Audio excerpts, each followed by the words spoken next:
हरियाणा में अब कोचिंग सिर्फ पढ़ाई का केंद्र नहीं बल्कि जवाबदेही और पारदर्शिता के दायरे में होगी। मुख्यमंत्री नायब सिंह सैनी की अध्यक्षता में हुई मंत्रिमंडल की बैठक में निजी कोचिंग संस्थानों के लिए नए नियामक नियमों को मंजूरी दी गई है। यानी अब कोचिंग संस्थानों को पंजीकरण कराना होगा, फीस से लेकर सुविधाओं तक की जानकारी सार्वजनिक करनी होगी और छात्रों की सुरक्षा, बुनियादी सुविधाओं का भी ध्यान रखना होगा। वहीं डॉक्टर्स के लिए भी सरकार ने बड़ा फैसला लिया है। अब योग्य डॉक्टर अपने लीज पर लिए गए आवासीय प्लॉट पर भी निर्धारित शुल्क देकर नर्सिंग होम स्थापित कर सकेंगे।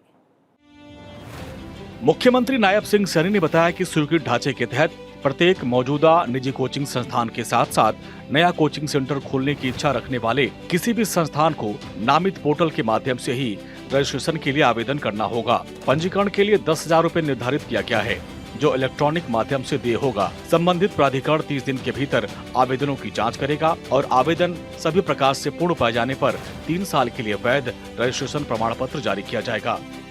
नए नियमों के तहत अब सभी मौजूदा और नए स्थापित होने वाले प्राइवेट कोचिंग इंस्टीट्यूट्स के लिए पोर्टल के माध्यम से पंजीकरण कराना अनिवार्य होगा। कोचिंग इंस्टीट्यूट को अपने कोर्स, विषय सामग्री, विद्यार्थियों की संख्या और फैकल्टी स्टाफ की शैक्षणिक योग्यता, महत्वपूर्ण जानकारियां सार्वजनिक करनी होंगी। मुख्यमंत्री ने बताया कि नियामक ढांचा कोचिंग संस्थानों के कामकाज में पारदर्शिता, जवाबदेही पर केंद्रित है। उन्होंने कहा कि पंजीकृत संस्थानों को निर्धारित रिकॉर्ड बनाए रखने, संबंधित प्राधिकरण को सालाना जानकारी प्रस्तुत करने के अलावा अपनी आधिकारिक वेबसाइट पर अपेक्षित जानकारी अपलोड करना अनिवार्य होगा।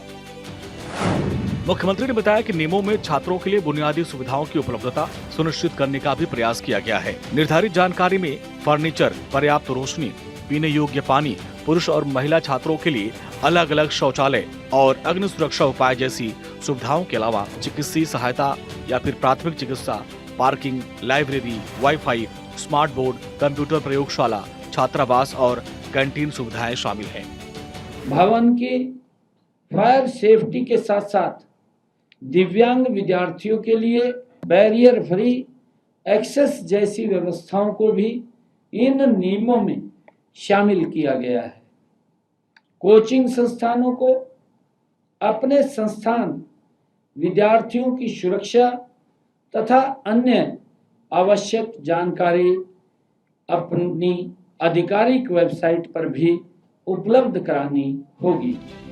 मुख्यमंत्री ने कहा कि ये ढांचा भवन से संबंधित विवरण प्रस्तुत करने का भी प्रावधान करता है, जिसमें ये शामिल है कि भवन अपना है या किराए का, अग्नि सुरक्षा प्रमाणन, संरचनात्मक स्थिरता प्रमाणन और क्या भवन विशेष रूप से सक्षम छात्रों के लिए बैरियर फ्री है।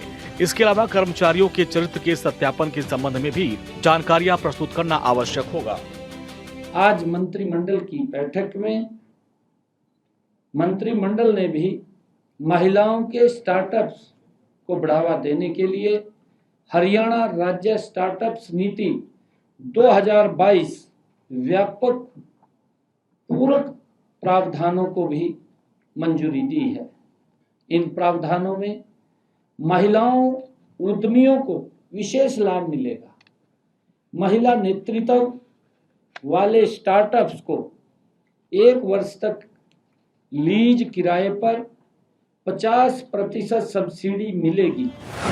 मुख्यमंत्री नायब सिंह सैनी ने बताया कि मंत्रिपरिषद की बैठक में लाइसेंस प्राप्त आवासीय कॉलोनियों में नर्सिंग होम स्थापित करने की नीति में संशोधन को भी मंजूरी प्रदान की गई है। उन्होंने बताया, संशोधन के अनुसार अब योग्य डॉक्टरों को अपने स्वामित्व वाले आवासीय प्लॉट के साथ साथ लीज पर लिए गए आवासीय प्लॉट पर भी नर्सिंग होम स्थापित करने की अनुमति दी जाएगी। डॉक्टर का वर्तमान में प्रैक्टिस करना और स्थानीय शाखा में इंडियन मेडिकल एसोसिएशन के साथ रजिस्ट्रेशन होना भी आवश्यक होगा। साथियों, नर्सिंग होम स्थापित करने के लिए नर्सिंग होम में मरीजों के दाखिल और इंडोर उपचार की सुविधा के लिए निर्धारित कन्वर्जन शुल्क देना होगा। लीज वाले प्लाटों पर नर्सिंग होम स्थापित करने के लिए दी गई लीज की अवधि की अनुमति कम से कम 10 वर्ष की हो। आज किए गए संशोधनों में रिहायशी कॉलोनियों में स्वास्थ्य सुविधाओं का विस्तार होगा और लोगों को स्थानीय स्तर पर बेहतर चिकित्साएं ये सेवाएं उपलब्ध होंगी। हरियाणा सरकार के इन फैसलों का फोकस दो अहम क्षेत्रों पर है, शिक्षा में पारदर्शिता और स्वास्थ्य सेवाओं का विस्तार। निजी कोचिंग संस्थानों के नियमन से जहां छात्रों और अभिभावकों को अधिक स्पष्टता और सुविधा मिलने की उम्मीद है, वहीं नर्सिंग होम से जुड़े नियमों में बदलाव से योग्य डॉक्टरों के लिए नए अवसर खुलेंगे और लोगों को स्थानीय लेवल पर चिकित्सा सुविधा उपलब्ध कराने में मदद मिलेगी। चंडीगढ़ से डॉक्टर थानेश्वर शर्मा की रिपोर्ट।